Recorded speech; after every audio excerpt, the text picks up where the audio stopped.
never lived there. I know 12, which is the Summer after my freshman year of college, I was the hard rock guy.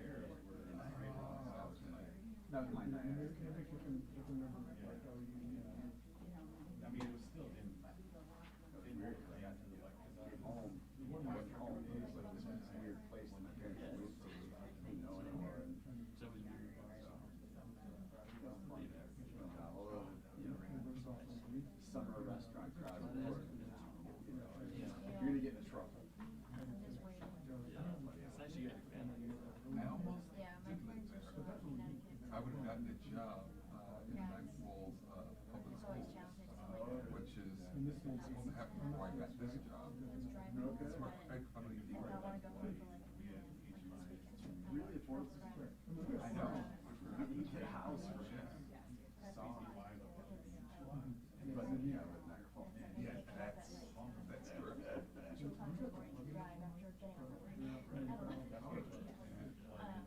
I wasn't that enamored of the city when I lived up there. Somehow I was coming down the parkway. I guess it used to be the Robert Houston Parkway. They closed that off, and now like Whirlpool Drive still kind of follows the parkway. But their house is like their front lawn is the door of the park. Yeah. And you know, probably when they bought those houses, their front yard was a fence and a highway. And those are nice places. Like, you know, you could probably still get them for, under a couple $100,000. Your front porch view is the mist of the Niagara Falls and Niagara Gorge. Like, oh my God. But you know, other than that, you never get close. That's the problem. No. I mean, the outlet mall. Where are you going to go out there?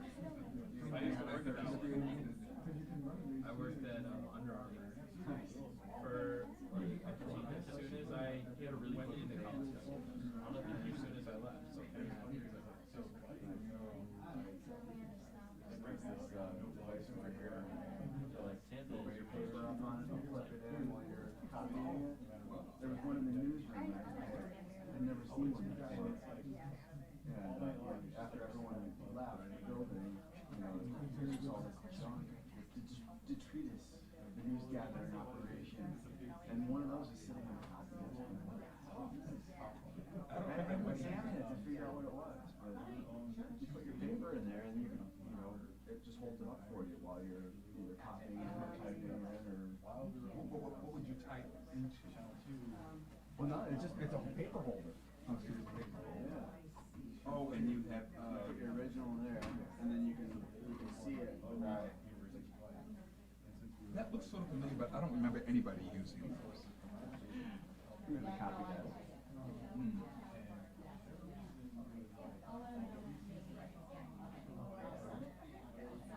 I do remember typewriters though. Not at the Buffalo News when I was in radio. We were still using typewriters. It sounds like a hazard.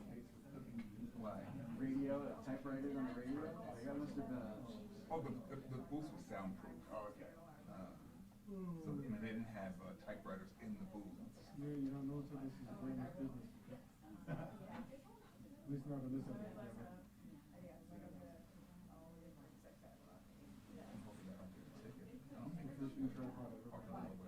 Oh, no, it's after 5. The ones we had before, they were included in the. They have a nice tripod. Pretty well.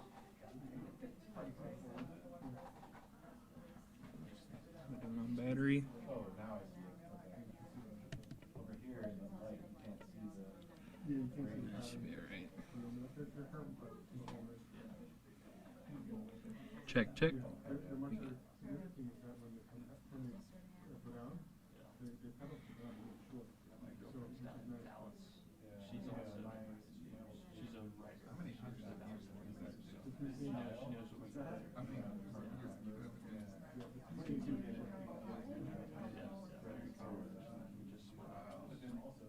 Well, we're still together. So it's funny, until a couple of years ago, I felt like I was a kid, like one of the younger guys there. So, now the old man. I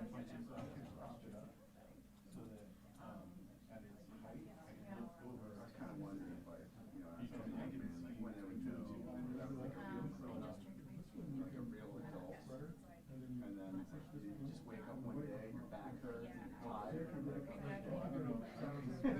When did that start for you? That's when it's pretty incredible. That's right. So this is how I was thinking that, because a lot of times when I was Oh, yeah, I mean, we've all done it. All you've done is all one. when I used to work, everybody was Yeah.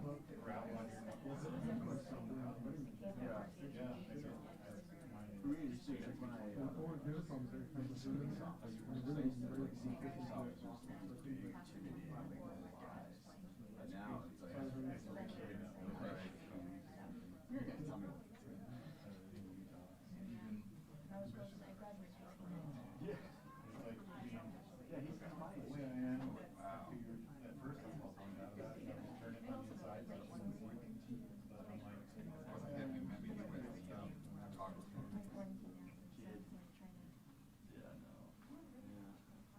yeah, I mean, if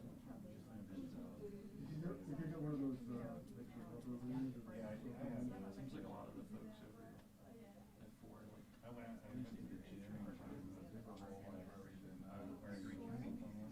yeah, for sure. Once you sent me a picture. Bigger law. The federal law has got a bigger bigger books, yeah. I wonder, do they actually? you know, like, I remember when. I have to show her the picture. probably, there's a path for it. Search bar. We're all live. It's sort of like when we used to have the old, what do they call those? The street books that had anybody's address. City director. What did they do with all those? Yeah, Yeah, it's not. I think the library, the central library has a lot of them on. But he was saying, Just go back to a certain period. They go back to like, the 1890s, I think. Really? Yeah. I remember once looking up, the points. pretty much a girl. And then I found them in this thing that they used to publish every year up until the 1920s. It was called the Buffalo. The Buffalo. Blue Book. And it was all of the, I mean, it's kind of when I started. Aristocracy. Turkeys. exactly. And the Hoyts. Really?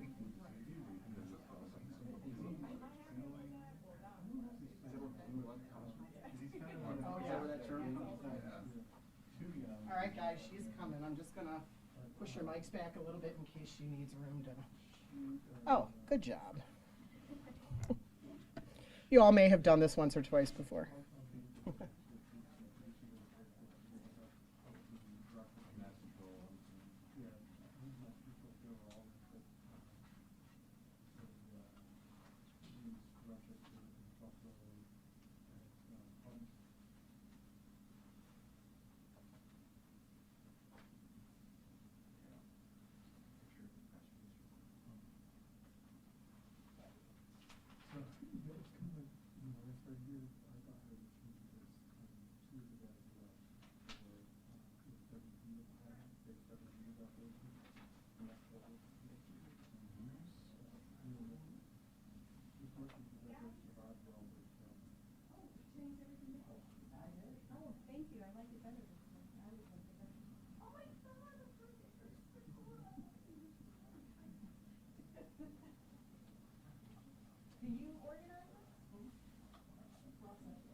Okay, so trial team,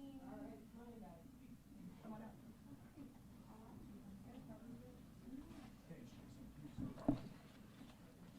I feel like I'm forgetting something. I don't know what I'm forgetting. Yeah, Adler, Maeve. Where do you want us? Over there? Nope, you stay here. Maeve over here. Oh, okay, sure. Hey, how are you?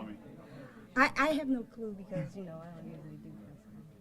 So this is what's going to happen. I'm just going to make some remarks that I'm going to let Nicole talk Okay. about. no, I'm sorry, nice. And then I think FBI is going to just say a few words, I guess. I literally just got Yeah. So I don't really know what's happening here, but, and then we'll just take questions and keep it short. Yeah, do you mind if I make a quick comment? Not too bad. So let's keep it short. Very short. Hey, Sheriff. Hello, how are you? Okay, wait, I need him by me, Oh, get in there. because he's gonna, you. Okay, in there, then you Mike. guys can arrange yourselves. Get in there. No, you're new to town. You get in there, sir. Where do you want to sit? I was gonna say about Joe, but if you want me next to you, I'll sit next to you too. Okay, sure.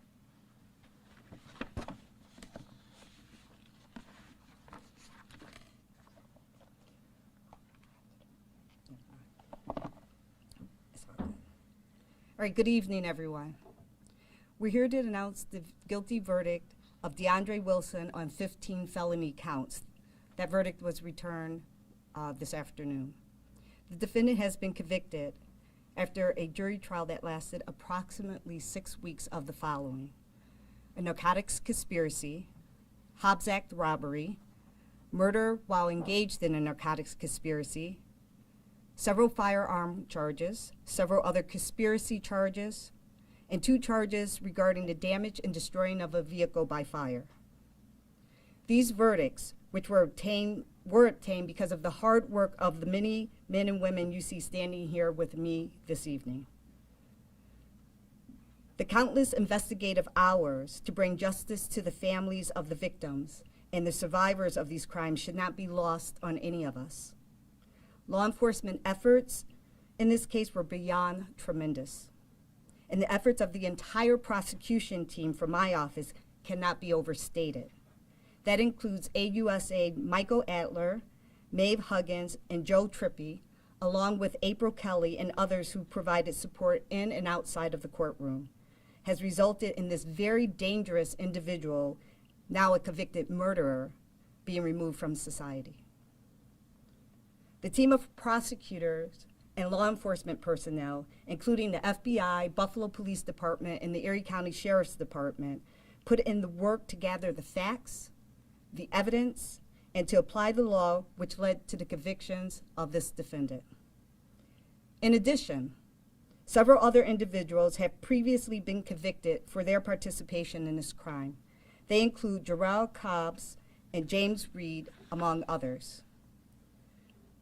This conviction shows our community, our ability, and our resolve to ensure that justice is done for victims, their families, and the communities where these crimes are committed.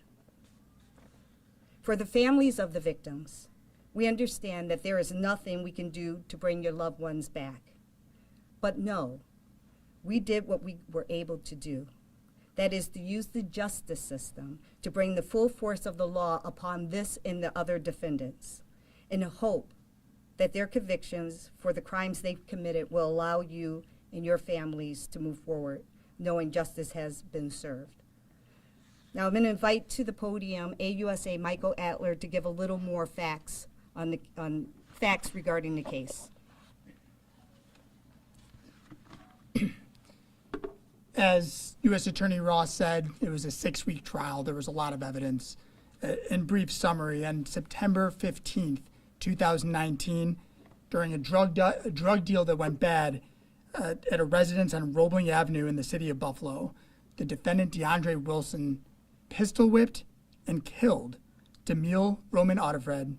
He then proceeded to shoot and kill Miguel Anthony Valentin-Colon and Nicole Marie Merced-Plaud, who were parked in a van in the driveway of the house with their 3-year-old son. After that, later in the evening, Mr. Wilson took that van from the place that he had hidden it, brought it to a remote location, doused it with gasoline, doused the bodies of Miguel and Nicole with gasoline, and burnt it all. The boy, the 3-year-old boy, was taken from that van and abandoned on a patio on the west side of Buffalo. And all of this happened after just a mere 11 months after Deandre Wilson had been released from prison from a conviction for second-degree murder in Erie County. As I said, there was a lot of evidence in this case that was presented. That was a brief summary. To provide more detail about the investigation, I believe that Michael Stansberry, the acting special agent in charge with the FBI, has some words. Thank you. I just wanted to really say, not giving you a lot of details about the investigation, I think y'all know what happened here, the case and the presentation and getting this conviction, but really what hits home here is this wouldn't have been possible if not for the outstanding cooperation that this community has in law enforcement. And I want to personally thank Sheriff Garcia from the Erie County Sheriff's Office and Commissioner Gramaglia from the Buffalo Police Department about the work that their men and women did alongside our agents in bringing this individual to justice. I've been all over the United States. I've only been in Buffalo 3 weeks, and I can honestly tell you I've never seen the type of law enforcement cooperation in anywhere else in the country better than what I've seen right here in this short amount of time. And it's because of that brought this individual to justice. I would also just like to thank United States Attorney Ross and her team, our prosecutors, for being very vigilant and immediately going after and pursuing this case federally and bringing this individual to justice. They brought justice not only to all the family members who are also victims of this crime, this horrific crime, but they brought justice to what is now a 6-year-old boy who had to watch both his parents murdered in front of him, and will forever remember that. So thank you for this effort. And what I just want to add is, when people sometimes ask, why do we need an FBI? This case right here is why we need an FBI.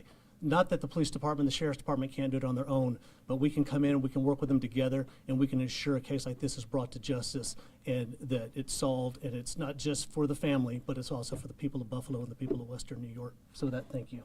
Commissioner.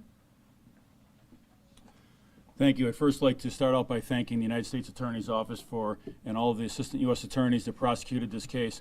This case started with Buffalo Police Patrol officers responding to a call for what apparent lost young boy. It culminated later in the day to responding to a burning car on the west side of Buffalo as well. Our initial homicide response under the supervision of Detective Sergeant Carl Lundeen with Detectives Stephanie, Casca, and Rooney worked this case and quickly discovered that this was going to require a larger effort that you see in front of you, and that cumulative effort of all the law enforcement experts here. This was an extensive investigation. The District Attorney's Office was involved from the onset, and turned into the United States Attorney's Office would be the prosecuting agency. I'd like to thank everybody that was here. We worked very hard every day as a group to work together and bring this to a conviction, and hopefully this young boy will get all of the help and the services that he needs. And I can only say that there's a special place in hell for somebody like this defendant today, and he should rot where he belongs. So thank you very much to the efforts of everybody up here, our homicide, our patrol, the FBI, the United States Attorney's Office, and the DA's office. Thank you very much. Sheriff, do you want to? Thank you very much. U.S. Attorney Trini Ross, I want to congratulate you and your very talented prosecutors on this very successful prosecution. You have a great team in place, and it's an honor always to work alongside you. Thank you. I want to welcome Special Agent in Charge Michael Stansbury to Buffalo. He has an outstanding team with Assistant Special Agent in Charge Darren Cox, and Commissioner Joe Gramaglia. Goes without saying what a talented team you have. This goes to show that all of us working together, putting this case together, and then having the Erie County District Attorney's Office, or the U.S. Attorney's Office in this case, to prosecute such a difficult case and be successful, goes to show the talented pool of law enforcement agents that we have here. I just say God bless the souls of those that were murdered, and I hope this 3-year-old boy that's now probably 5, the best in life. And again, I am so proud to be Erie County Sheriff and work alongside such a talented team. Thank you. We'll take questions if you have any. Yes. Attorney Adler said that Mr. Wilson was released for 11 months, you said, prior to this incident happening. Was he just released because his sentence was up, or was there something else? As far as we know, as far as the fact showed, is he was released to New York State parole, and then 11 months later committed these 3 murders. Did he have any other parole violations that you're aware of? Not that I'm aware of, no. Are you satisfied that you have all of the people involved in this case, that they have been brought to justice? Yes, as I stated, tremendous amount of investigative work went into this case, multiple hundreds of hours. We are pretty sure we have gotten the actors who committed this horrific crime, and we have convicted all of them. Do you have any idea what the expected sentencing could be and when we could expect that? There are a lot of crimes that the defendant was convicted of. Some carry different mandatory minimums. The maximum is life, and that's the mandatory minimums. When you work them all out, it's probably going to be somewhere around 40 years, but it's a little convoluted. But he can serve a maximum of life. You don't know when we would possibly be able to hear that? When the sentencing currently scheduled in March, I believe it's March 23rd at 2 p.m. in front of Judge Wolford. And I know early on in this case, the death penalty was thrown out. Is that still a consideration, or if it's not, why is it not a consideration? It is not a consideration. There's a process that I don't know if you want to speak to, but There's a process that we went through as we do in all death penalty eligible cases, and this case was not deemed to be a case that would go forward with death penalty on the table. And Attorney Ross, have you spoken with the family of Noelvin? Have you heard from them today? What is their reaction, if you can share that with us? I personally have not spoken to them, but my trial team have, so if you guys want to answer that question, Maeve, Joe, Michael. Maeve? The entire trial team met with victims' families that came in for portions of the trial and saw the verdict today. We spent some time with them today, as we have throughout different portions of the trial, but we were able to meet with them.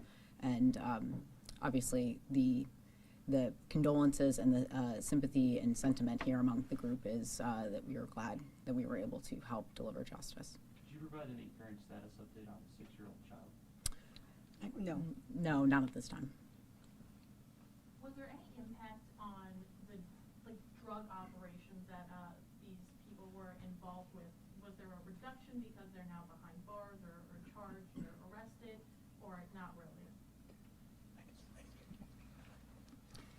Well, what I can say is that that drug organization has been dismantled, and that they were just trafficking enormous quantities of drugs, multiple different types of drugs, heroin, fentanyl, cocaine, marijuana, that it no longer exists. Have they implicated maybe other operations? We can't speak to that. Yeah.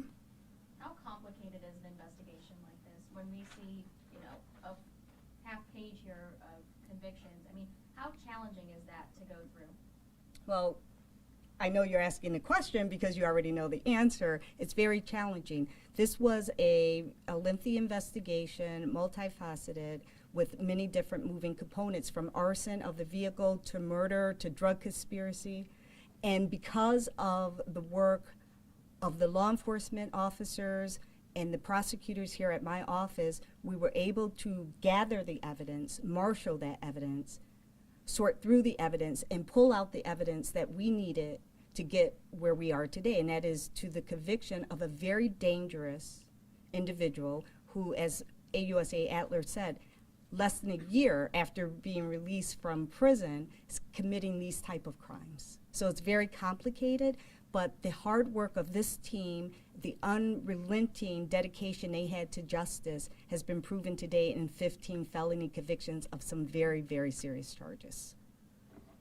How important was the testimony of the other two people who pleaded guilty already in this particular case in terms of getting that conviction? Come on, Joe. Hi. It was just part of the proof.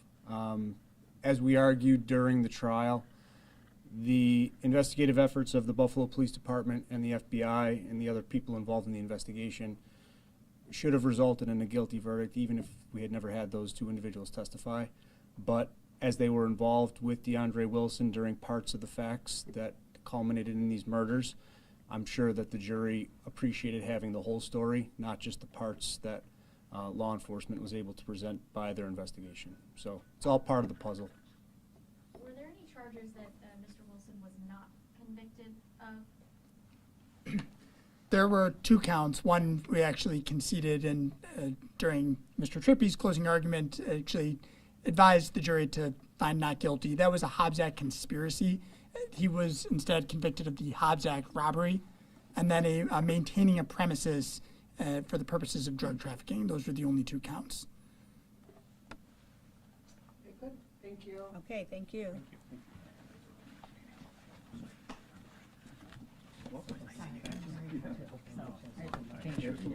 Great work. I'm going to get to a community meeting. Okay, good work. I'm late.